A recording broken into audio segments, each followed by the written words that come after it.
Screen share हो रही है? Yes ma'am. विजिबल है ना सभी को? Yes ma'am.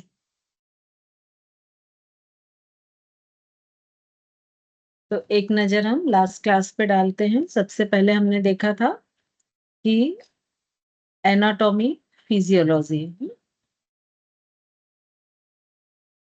तो ह्यूमन बॉडी कैसे फॉर्म होती है? तो एटम मिलके मॉलिक्यूल बनाते हैं, मॉलिक्यूल सेल बनाते हैं, सेल मिलके टिश्यूज बनाते हैं, टिश्यूज मिलके ऑर्गन, ऑर्गन आपस में मिलके सिस्टम बनाते हैं और सिस्टम आपस में मिलकर ऑर्गेनिज्म। एटम है, ये एटम का स्ट्रक्चर है। एटम भी अगेन डिवाइड होता है प्रोटॉन, न्यूट्रॉन, इलेक्ट्रॉन्स में, और ये तीनों एनर्जी हैं, एक पॉजिटिव है, एक नेगेटिव है और एक न्यूट्रल है। ये एटम्स जब कंबाइन होते हैं तो मॉलिक्यूल्स को फॉर्म करते हैं। मॉलिक्यूल्स जब आपस में मिलते हैं, एटम जब आपस में ज्वाइन होते हैं तो किसी भी चीज के मॉलिक्यूल को बनाते हैं। जैसे दो ऑक्सीजन के एटम जब आपस में जुड़ते हैं तो वो ऑक्सीजन के एक मॉलिक्यूल O2 को बनाते हैं। इन्हीं मॉलिक्यूल से सेल बनती है, और जो ह्यूमन बॉडी होती है उसका सबसे स्मॉलेस्ट यूनिट सेल को माना जाता है। सेल में भी न्यूक्लियस और बहुत सारे ऑर्गेनेल्स होते हैं जो बहुत ही माइक्रोस्कोपिक स्ट्रक्चर्स होते हैं, ये सारे जो नेकेड आई से हमको दिखते नहीं हैं। और जब सेम टाइप के, सेम नेचर के बहुत सारे सेल्स आपस में मिलते हैं तो ये कंबाइन होकर टिश्यू बनाते हैं। टिश्यूज का कॉम्बिनेशन किसी भी एक ऑर्गन को बनाता है, जैसे heart, lungs, kidney, liver, brain, pancreas, intestine. और ये जो ऑर्गन्स होते हैं ये आपस में मिलकर सिस्टम को फॉर्म करते हैं, जैसे lymphatic system, respiratory system, digestion system, nervous system, skeleton system, blood circulatory system, reproductive system, muscular system. तो ऐसे ये जो सिस्टम्स होते हैं इनको फॉर्म करते हैं, और ये सारे सिस्टम मिलकर एक ह्यूमन बीइंग को कंप्लीट फॉर्म करते हैं। अब हमने थोड़ा सा देखा था कि एनाटॉमी और फिजियोलॉजी का इंट्रोडक्शन। तो एनाटॉमी में जो हम स्ट्रक्चर, किसी भी चीज की रचना क्या है उसको पढ़ते हैं, वो एनाटॉमी है, और उस स्ट्रक्चर का फंक्शन क्या है वो पढ़ते हैं, तो ये फिजियोलॉजी है। तो इस तरह से एनाटॉमी किसी भी ह्यूमन बॉडी के पार्ट्स के स्ट्रक्चर पे डील करता है, और फिजियोलॉजी उस स्ट्रक्चर के फंक्शंस को डील करता है। एनाटॉमी 7 टाइप्स में डिवाइड है, जिसमें फर्स्ट जो है ग्रॉस एनाटॉमी है, ये रीजनल और सिस्टमैटिक होती है। रीजनल में हम किसी भी शरीर के एक पार्ट की सारी चीजें, कि उसमें मसल्स कैसे हैं, बोन कैसे हैं, उसमें ब्लड सर्कुलेटरी सिस्टम कैसा है, नर्वस सिस्टम कैसा है, उसकी स्टडी करते हैं। वो रीजनल हो जाता है कि मतलब पर्टिकुलर किसी एक रीजन की स्टडी करना। वहीं पर जब हम किसी एक सिस्टम को कंप्लीट पढ़ते हैं, जैसे मसल्स हैं कि पूरी बॉडी के मसल्स कैसे हैं, या नर्वस सिस्टम किस तरह से फंक्शन करता है, किस तरह से फैला हुआ है, तो ये सरफेस एनाटॉमी या सिस्टमैटिक, सॉरी यहाँ शायद सरफेस बाय मिस्टेक लिख गया, ये सिस्टमैटिक एनाटॉमी होती है, इसको करेक्ट कर लेंगे। सरफेस जो होती है ये शरीर के जो ऊपरी हिस्से होते हैं, जिनको हम फील कर सकते हैं, जिनको हम टच कर सकते हैं, उनकी स्टडी सरफेस या टोपोग्राफिक एनाटॉमी होती है। एप्लाइड एनाटॉमी में ज्यादातर सर्जरी या डिजीज से रिलेटेड होती है। इसमें रेडियोलॉजिकल, मतलब एक्सरे जो हम लेते हैं या एमआरआई लेते हैं, इन सब से जो ये चीजें होती हैं रेडियोलॉजिकल होती हैं। काइनेसियोलॉजी होती है कि किसी भी मसल्स और बोन के आपस में कैसे रिलेशन है और वो कैसे फंक्शन करते हैं, कैसे जब बोन को मूव करते हैं मसल्स में स्ट्रेचिंग या कंप्रेशन होता है और वो कोई बोन या वो बॉडी का पार्ट मूव होता है। ऑस्टियोलॉजी में हम बोन का कंप्लीट जो बोन स्ट्रक्चर होते हैं उनकी स्टडी करते हैं। माइक्रोस्कोपिक जो होती है वो कुछ ऐसे स्ट्रक्चर जिनको हम नेकेड आई से नहीं देख सकते हैं, उन स्ट्रक्चर्स की स्टडी को माइक्रोस्कोपिक एनाटॉमी होती है, जिसमें साइटोलॉजी मतलब सेल कि सेल का ओरिजिन क्या हुआ, उसका स्ट्रक्चर क्या है, उसके फंक्शन क्या है, उसमें डिफॉर्मेशंस क्या है, इन सब की स्टडी साइटोलॉजी में होती है। हिस्टोलॉजी जब यही सेल आपस में बंडल बनाकर टिश्यू बनाती हैं, तो टिश्यू का जब हम स्टडी करते हैं तो उसे हिस्टोलॉजी कहते हैं। किसी भी ऑर्गन का, जैसे स्टमक है, स्टमक किस तरह के सेल से बना है, उसमें लेयरिंग कितनी है, ये सारी चीजों की जब हम किसी एक पर्टिकुलर ऑर्गन की स्टडी करते हैं तो वो ऑर्गेनोलॉजी होती है। और मॉर्फोलॉजी शरीर के किसी भी अंग के बाहर, उसकी जो बाहर से रूपरेखा है, बाहरी इसका आउटर स्ट्रक्चर है, उसका स्टडी करना। डेवलपमेंट एनाटॉमी में पूरा जो ड्यूरिंग प्रेगनेंसी, स्टार्टिंग से लेके फर्टिलाइजेशन से लेके लास्ट डिलीवरी तक, फिजिकल डिलीवर होने तक की जो स्टडी होती है वो डेवलपमेंट एनाटॉमी में आती है। इसमें एम्ब्रियोलॉजी, तो जब भी फर्टिलाइजेशन होता है तो उसके बाद के 8 वीक तक जो सेल डिवाइड होती है उनको एम्ब्रियो कहा जाता है। तो ये जो 8 वीक तक, मतलब 2 मंथ तक की स्टडी होती है, ये एम्ब्रियोलॉजी के अंतर्गत आती है।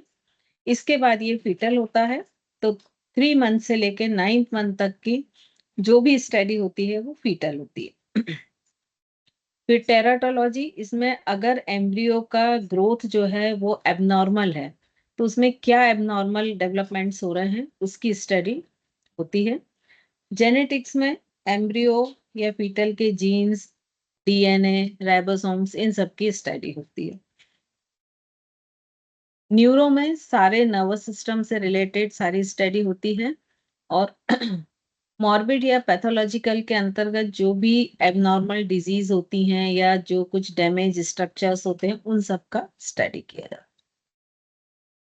फिर हमने एनाटॉमिकल टर्मिनोलॉजी के अंतर्गत थोड़ा सा एनाटॉमिकल पोजीशन देखी थी। तो सबसे फर्स्ट हमने एक मोटे तौर पे बॉडी अलाइनमेंट को देखा था कि किस तरह से अलाइन बॉडी होती है और किस तरह से मिस अलाइंड बॉडी होती है। ये दोनों एग्जाम्पल यहाँ पर हमने देखे थे। नेक्स्ट हमने पोजीशन देखी थी कि यदि हम सपोज खड़े हैं तो खड़े होने में बॉडी की कैसी पोजीशन होनी चाहिए और किस तरह से अलाइंड बॉडी होती है। अब हम देखते हैं एंटीरियर या वेंट्रल और पोस्टीरियर या डॉर्सल। तो जब भी कोई भी ह्यूमन सरफेस है तो उसके जो फेस के साइड वाला भाग है, फेस, चेस्ट, ये साइड वाला जो भाग है ये हमेशा एंटीरियर या वेंट्रल कहलाता है। और जो बैक साइड का पोर्शन है, पीठ हम जिसको कह सकते हैं, तो बैक पूरा पोर्शन जो होता है वो पोस्टीरियर या डॉर्सल कहलाता है। तो यदि हम देखें तो हमारी स्पाइन जो है या हमारे जो स्पाइन के आसपास के मसल्स हैं, ये सारे किसके अंतर्गत आ जाएंगे? डॉर्सल सरफेस के। तो यदि हम अपने हाथ को देखते हैं तो हाथ में यदि ये ऊपर पाम हमारी वेंट्रल सरफेस है तो पाम के पीछे का हिस्सा ये डॉर्सल सरफेस है। और इसी तरह से यदि हम अपने फुट को देखते हैं तो फुट के जो ऊपर का हिस्सा हमें दिखता है ये हमारा कौन सा सरफेस है? डॉर्सल है। और नीचे जो हमारा फुट दिखता है, तलवा जिसको हम कहते हैं या सोल कहते हैं, वो वेंट्रल है। इसकी टर्मिनोलॉजी में अलग टर्म्स है जो हम आगे पढ़ेंगे। I think anterior, posterior, ventral, dorsal, ये सभी को क्लियर हो गया होगा। मैम वेंट्रल जो है वो ऊपर वाला है। वेंट्रल सामने की तरफ वाला और डॉर्सल पीछे की तरफ वाला, ऊपर नीचे नहीं, सामने और पीछे। ठीक है, यदि इसमें आपने देखा है जैसे ये व्यक्ति खड़ा है तो सामने फेस, चेस्ट और नी, ये पूरा हिस्सा जो है ये वेंट्रल हो जाएगा और इसके जो पीछे वाला हिस्सा है वो डॉर्सल हो जाएगा। क्लियर? नेक्स्ट हम आते हैं मीडियल और लेटरल। तो बॉडी को यदि हम एक सेंट्रल लाइन खींचे और 2 पार्ट में डिवाइड करें तो वो जो सेंट्रल लाइन है उसकी तरफ जो पार्ट होंगे वो मीडियल होगा और सेंट्रल लाइन से जो दूर होंगे बाहर की तरफ वो लेटरल होंगे। ठीक है, तो ये ऑर्गन टू ऑर्गन डिफर करेंगे। जैसे फॉर एग्जाम्पल यदि हम मान लीजिए लेते हैं कि हार्ट और रिब्स, या हार्ट और आर्म, तो हार्ट क्या हो जाएगा, मीडियल हो जाएगा, और आर्म्स क्या हो जाएंगे, लेटरल हो जाएंगे। तो जो सेंट्रल की तरफ पार्ट जा रहा है वो मीडियल होगा, और जो सेंट्रल के अपोजिट जा रहा है वो लेटरल हो।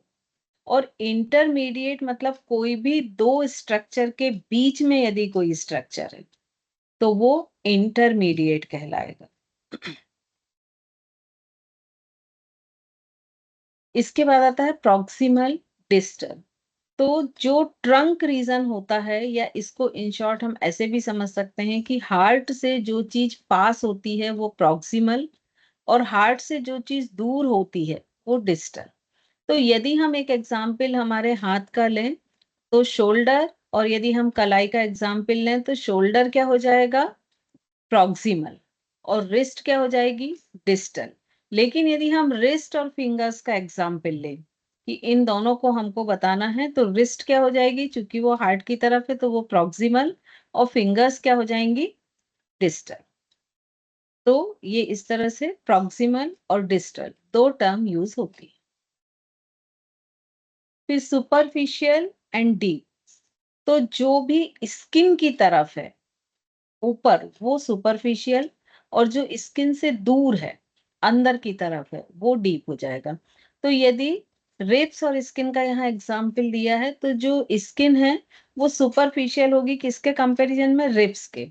लेकिन यदि रिब्स और लंग्स को हम इस टर्म से यूज करना चाहें तो रिब्स क्या हो जाएगा, सुपरफिशियल हो जाएगा, क्योंकि रिब्स के अंदर लंग्स होते हैं। और जस्ट इसके अपोजिट जो होगा वो डीप होगा, कि लंग्स जो है वो रिब्स के डीप में होंगे, और रिब्स जो है वो स्किन के डीप में। तो स्किन की मैम तरफ एक से मिनट, इसको दोबारा एक्सप्लेन करोगे थोड़ा सा ये। सुपरफिशियल एंड डीप मतलब जो ऊपर स्किन की तरफ से, मतलब यदि हम ह्यूमन बॉडी के स्किन की तरफ से अंदर जाना शुरू करें तो जो चीज ऊपर है वो सुपरफिशियल, और जो चीज और अंदर जाने पे मिल रही है वो डीप। फॉर एग्जाम्पल जैसे रिब्स, हार्ट और स्किन ले लें, तो स्किन सबसे पहले मिलेगी तो वो सुपरफिशियल हो गया, फिर रिब्स मिलेंगे तो वो डीप हो गया। लेकिन यदि हार्ट और रिब्स में लें तो हम अगर बाहर से देखते तो पहले रिब्स मिलेगी, रिब्स केज मिलेगा, तो वो सुपरफिशियल हो जाएगा और हार्ट डीप हो जाएगा। तो जिन दो ऑर्गन में हम कंपेयर कर रहे हैं वो दो ऑर्गन में स्किन की तरफ जो ऑर्गन होगा वो सुपरफिशियल होगा, और जो स्किन से दूर होगा वो डीप हो जाएगा। इंटरमीडिएट और ये आपको हम बता चुके हैं। इसके बाद आता है सेंट्रल पेरिफेरल।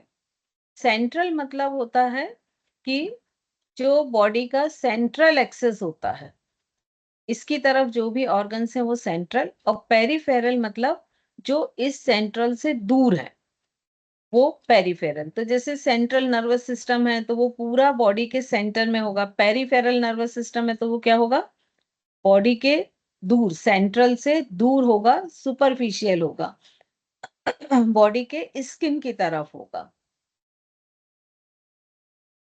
प्लांटर, जो सोल या फूट का जो सोल होता है या जिसको हम तलवा कहते हैं, इसके लिए वर्ड किया यूज किया जाता है प्लांटर। ये कुछ कुछ वर्ड आपको योग में हमेशा यूज होंगे। पेराइटल और विसरल, तो जो कोई भी ऑर्गन की अपर मेम्ब्रेन होती है वो पेराइटल होती है, और जो इनर मेम्ब्रेन होती है वो विसरल होती है। फिर सुपीरियर इंफीरियर, या इसी को क्रेनियर और कॉडल भी बोलते हैं। तो जो ऊपर सिर की तरफ जो चीज होगी वो सुपीरियर, और जो पैर की तरफ होगी वो इंफीरियर, और इसी के लिए क्रेनियल और कॉडल वर्ड भी यूज किए जाते हैं। तो जैसे अगर हम एग्जाम्पल लें कि नेवल और नी, तो नेवल क्या हो जाएगा, सुपीरियर हो जाएगा, नी जो होगा वो इंफीरियर हो जाएगा। लेकिन यदि हम एग्जाम्पल लें नी और फुट, तो नी क्या हो जाएगा, सुपीरियर हो जाएगा, और फुट इंफीरियर हो जाएगा। तो जिन दो ऑर्गन्स में हम कंपेयर कर रहे हैं उसमें जो ऊपर सिर की तरफ वाला भाग होगा वो सुपीरियर होगा, और जो नीचे की तरफ भाग होगा पैर की तरफ वो इंफीरियर। फिर प्लेन्स, इसको थोड़ा सा आपको समझना बहुत जरूरी है, क्योंकि जब भी फॉरवर्ड बेंडिंग, बैकवर्ड बेंडिंग या साइड बेंडिंग हम करते हैं तो उसमें ये प्लेन्स को यदि आप नहीं समझ पाए तो आपके लिए बहुत मुश्किल होता है उन बेंडिंग्स को करना। तो इसमें आप ह्यूमन बॉडी को 3 प्लेन्स में डिवाइड किया गया है। एक होता है सेजिटल, एक होता है कोरोनल और एक ट्रांसवर्स। तो ये 3 प्लेन जो होते हैं, ये तीनों प्लेन्स जो हैं आपस में 90 डिग्री एंगल मैनेज करते हैं। तो यहाँ पर हम अलग-अलग भी देखेंगे। यहाँ पर आपको ये एक पिक्चर में भी दिख रहे हैं। जैसे सपोज ये मेरे हाथ है, मेरे हाथ दिख रहा है क्या? मेरा पिक दिख रहा है क्या? दिख, ओके। तो जैसे मेरे ये हाथ है, यहाँ आप मान के चलिए फेस है और यहाँ पर बैकबोन है, ठीक है? तो यदि हम इसको सेंटर से डिवाइड करेंगे और पीठ वाला हिस्सा एक तरफ और फेस वाला हिस्सा एक तरफ, ऐसे 2 पार्ट में ह्यूमन बॉडी डिवाइड होती है, तो ये क्या हो गया? Coronal plane. क्लियर हुआ? मतलब यदि कोरोनल डिवाइड हुआ है तो उसका एंटीरियर और पोस्टीरियर या वेंट्रल और डॉर्सल, ये दोनों पार्ट जो हैं वो सेपरेट हो जाते। वहीं जब हम सेजिटल आते हैं तो सेजिटल में जैसे ये ह्यूमन बॉडी है, तो इसका फेस से लेके अगर हम सेंटर से ऐसे 2 पार्ट करते हैं, मतलब दोनों लेटरल पार्ट अलग-अलग हो जाएंगे। जो हमारी सेंट्रल लाइन हमने देखी थी, मीडियल और लेटरल, तो मीडियल से यदि हम डिवाइड करते हैं और दोनों लेटरल पार्ट इक्वल पार्ट में यदि अलग होते हैं, तो वो जो कट होगा वो क्या कहलाया जाएगा? Mid sagittal plane. लेकिन सपोज यदि हम शोल्डर से 2 पार्ट्स करते हैं तो वो 2 लेटरल पार्ट तो डिवाइड होते हैं, लेकिन वो अनइक्वल होते हैं, तब हम उसको बोलेंगे सेजिटल प्लेन, राइट? और ऐसे ही ट्रांसफर प्लेन क्या होगा? फ्लोर के पैरेलल। अब वो कहीं से भी हो सकता है, दोनों नी से भी हो सकता है, थाई से भी हो सकता है, ये किसी भी जगह से हो सकता है, लेकिन ये होगा कैसे? फ्लोर के पैरेलल ट्रांसफर। तो इस तरह से ये 3 प्लेन्स में बॉडी डिवाइड होती है। तो इसमें आपको क्या ध्यान रखना है कि जब भी हम फ्रंट बेंड करेंगे, तो फ्रंट बेंडिंग में कौन से प्लेन से हमारी बॉडी जो है बेंड होगी?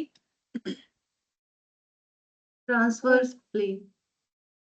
Transfer plane plus coronal, coronal. क्योंकि ऐसे झुकेगी, है ना? वहीं जब हम साइड करेंगे तो सेजिटल होगा, ठीक है?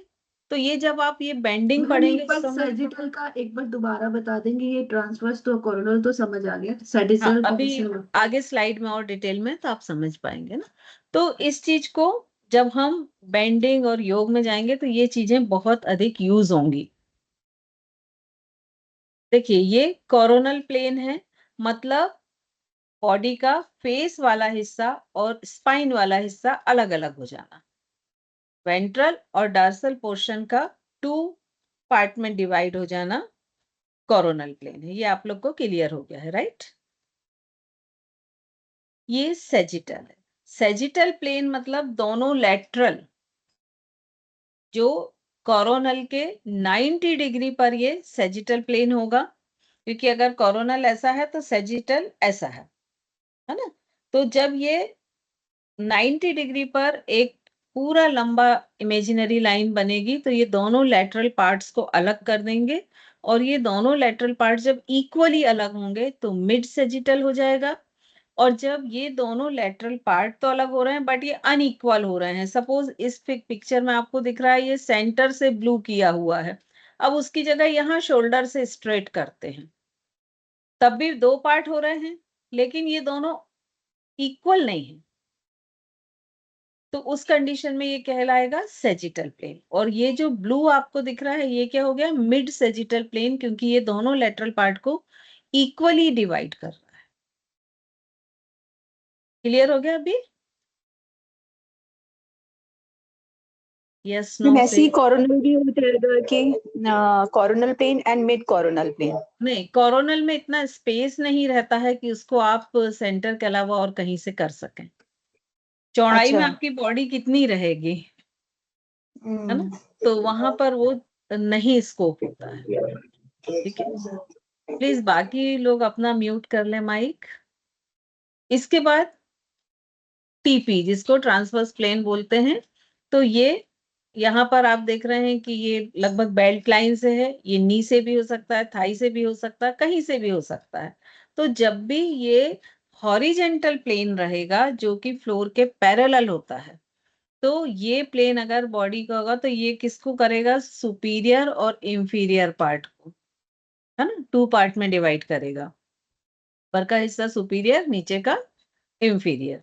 तो जब ये 2 पार्ट में डिवाइड करेगा तो इसको ट्रांसफर प्लेन बोलते हैं।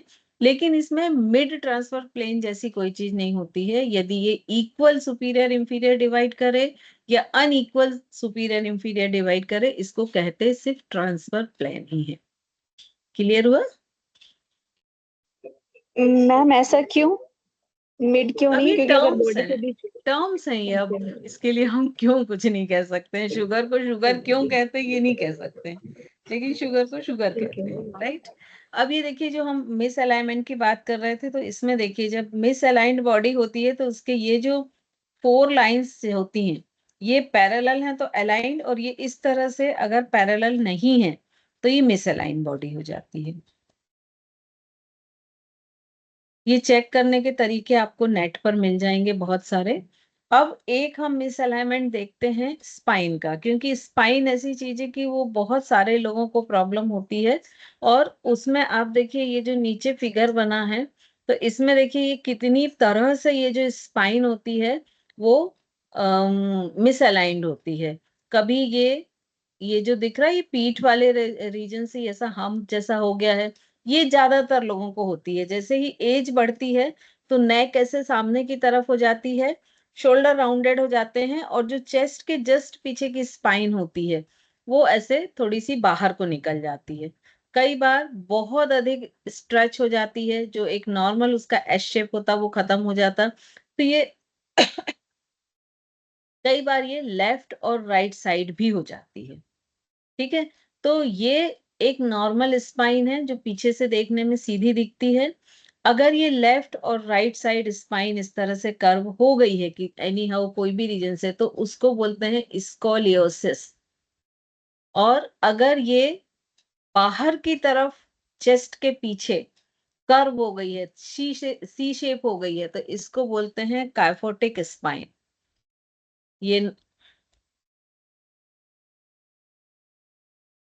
ये नॉर्मल स्पाइन है, और उसी के बाजू में ये एक हल्का एस शेप होता है। लेकिन यदि ये शेप बहुत अधिक कर्व हो गया है, तो ये जब कर्व होगा तो ये सिर जो है ये सामने की तरफ को शिफ्ट हो जाएगा। तो ये भी प्रॉब्लम जो अधिक एज के लोग होते हैं उनमें अक्सर देखा जाता है कि उस एज तक आते आते काइफोटिक स्पाइन उनकी हो जाती है। और इसके अपोजिट जब लंबर के पास से ये होती है, ये प्रॉब्लम किनको होती है, जिनका वैली पोर्शन बहुत अधिक होता है। कभी आप जज करिएगा कि जिनका वैली पोर्शन बहुत अधिक होता है तो उनके नेवल के पीछे की यदि आप स्पाइन देखें ना, तो ऐसे एक बहुत डीप गड्ढा जैसा दिखता है। अगर नहीं देखा हो तो ट्राई करिएगा कि जिनकी भी वैली पोर्शन बहुत अधिक है, तो उसका कारण क्या होता है कि ये जो वैली पोर्शन को मैनेज करने के लिए, बॉडी बैलेंस को मैनेज करने के लिए, जो उनकी स्पाइन होती है ये नेवल की तरफ थोड़ी सी खिंच जाती है और यहाँ पर एक कर्व बना लेती है। ये होती है लॉर्डोसिस। तो ये स्पाइन के मिस अलाइनमेंट है, और इनके कारण स्पॉन्डिलाइटिस, सर्वाइकल और स्पाइन से रिलेटेड साइटिका का प्रॉब्लम भी, तो ऐसे बहुत सारे प्रॉब्लम्स होते हैं जो स्पाइन के मिस अलाइनमेंट के कारण होते हैं।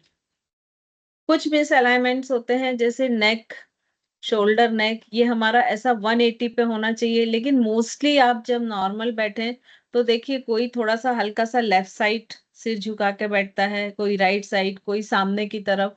तो ये जो लाइन ड्रॉ होनी चाहिए शोल्डर जॉइंट की, ये दोनों 90 डिग्री मैनेज करना चाहिए, ये नहीं करती, और इसके कारण सर्वाइकल की प्रॉब्लम शुरू हो जाती है। दूसरा जो मिसअलाइनमेंट होता है ये बेल्ट लाइन में होता है, पेल्विक गडिल में, और इसका रीजन होता है कि गलत ढंग से खड़े होना। तो मोस्टली ये एक तरफ को टिल्ट हो जाता है, झुक जाता है, और जैसे ही ये झुकता है तो इससे साइटिका की प्रॉब्लम और नी प्रॉब्लम, ये दोनों प्रॉब्लम इस पोजीशन के कारण ही होती है। तीसरी होती है नी की प्रॉब्लम, कि एक तो नॉकिंग नी हो जाते हैं कि दोनों अंदर की तरफ चले जाते हैं। सेंटर का जो पोर्शन है ये नॉर्मल है, देखिए ये नॉर्मल नी है। ये नॉकिंग नी है कि दोनों जो बोन्स देखिए अंदर वी शेप में थोड़ा सा चली गई हैं, वी और ए शेप में। और इसके अपोजिट दूसरा होता है कि ये राउंडेड हो जाते हैं। ये जो बहुत अधिक एज के लोग होते हैं उनके लेग्स देखिएगा कि ये राउंडेड होते हैं, मतलब ये जो वी और ए बना रहे हैं उसके बिल्कुल अपोजिट हो जाते हैं। और जो नॉर्मल है उसमें देखिए ये पूरा स्ट्रेट है। तो एक प्रॉब्लम नी में होती है। इसके बाद एंकल की प्रॉब्लम होती है। एंकल में यदि आप सीधे खड़े होकर ये लाइन ड्रॉ करें तो ये स्ट्रेट आनी चाहिए, जो कि मोस्टली ऐसी कर्व आती है। ये दिख रही है, ये लगभग 35 के बाद 95% लोगों के ये जो एबनॉर्मेलिटीज है या मिस अलाइनमेंट है, ये सबके एंकल में दिखता है। ये 10 डिग्री से एंकल जो है वो मिस अलाइंड हो गया है। तो ये मेजर जॉइंट्स के मिस अलाइनमेंट्स हैं जो लगभग 35-40 के ऊपर जो लोग होते हैं उनकी बॉडी में ये दिखाई पड़ते हैं। अब ह्यूमन बॉडी में जो कैविटीज होती हैं वो हम देखेंगे। तो सबसे ऊपर जो होती है ये क्रेनियल कैविटी होती है, जिसमें ब्रेन और उस ह्यूमन का स्पाइनल कार्ड ये पूरा आता है। बैक के पूरे सब को मिला के हम कहते हैं डॉर्सल कैविटी।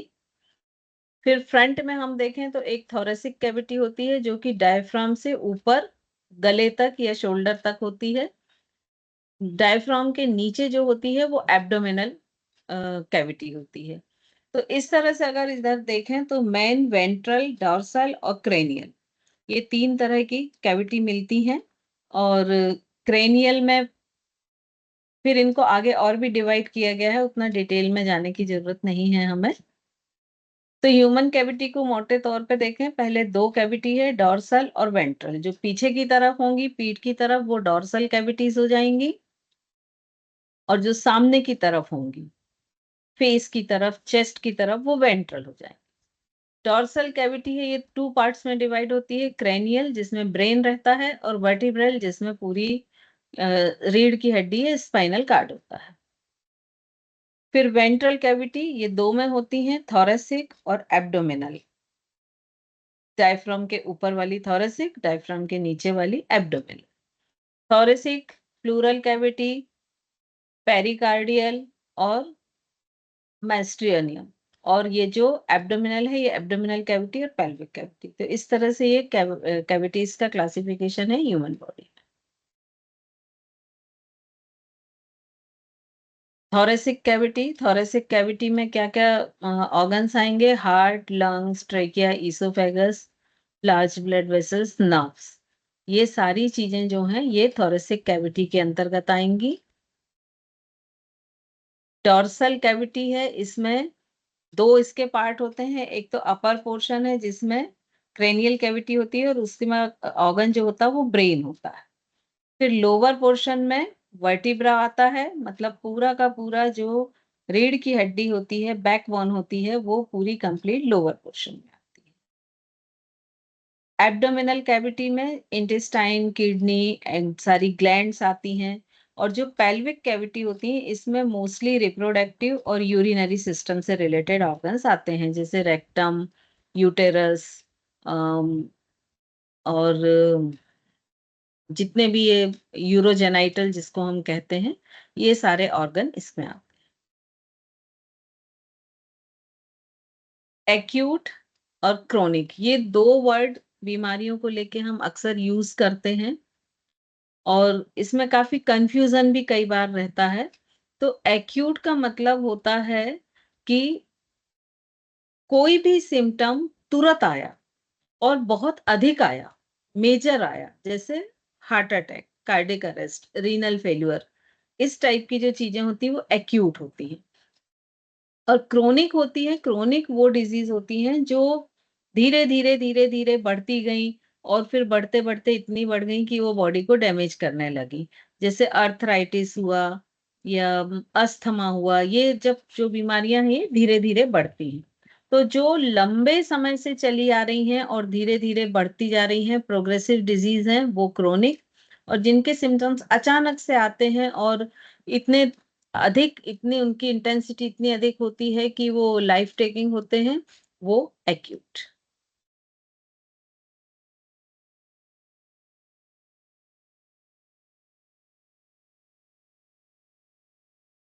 बस आपका लिए इतना सफिशिएंट है।